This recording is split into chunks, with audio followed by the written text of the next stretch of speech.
शिवसेना उद्धव बाळासाहेब ठाकरे पक्षाचे खासदार संजय राऊतांनी केलेल्या ट्विटमुळे राजकीय वर्तुळासह शिंदे गटात जोरदार चर्चा सुरू आहे। त्या ट्विट बाबत बोलताना संजय राऊतांनी दिल्लीतील घडामोडींचा संदर्भ देत शिंदे गटाकडे बोट केलंय। त्यामुळे ट्विटमध्ये दाखवण्यात आलेला बकरा नेमका कोण अशी चर्चा आता राजकीय वर्तुळात सुरू आहे।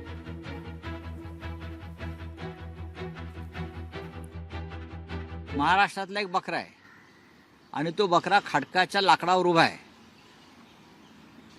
ते कापतात ना, ते आपण पाहिलं असेल कधी मार्केटला गेला असाल तर किंवा गावाला गेला असाल तर त्या लाकडावरती खडकाच्या त्या बकऱ्याला आता उभं केलेलं आहे आणि बकऱ्याला सांगितलेलं आहे, फार शहाणपणे केलं असतं मान उडवून गप्प उभं राहायचं आणि बेबे करत राहायचं असं 2 दिवसापूर्वी त्या बकऱ्याच्या कानात दिल्लीत कोणीतरी सांगितलेलं आहे।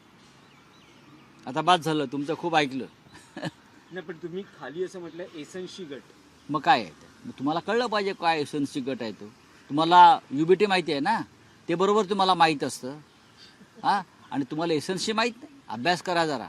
बकरा कोण आहे आणि वाघ कोण आहे हे महाराष्ट्रातील जनतेने त्यांना दाखवून दिलेलं आहे। त्यामुळे ते आता गाढव झालेले आहेत। लोकांनी त्यांच्या थोबाडात उत्कृष्ट प्रकारे हाणलेली आहे आणि गाढवाची परिस्थिती जी असते ती त्यांची झालेली आहे। आणि मला असं वाटतं महाराष्ट्रातील जनतेने त्यांना जे गाढव केलेलं आहे, सोनिया गांधी, राहुल गांधी यांचं ओझी वाहणारं, त्यांच्या विचारांचं ओझी वाहणारं गाढव महाराष्ट्रातील जनतेसमोर आलेलं आहे। लोकशाही मराठी ऐका, पहा, जागरूक रहा।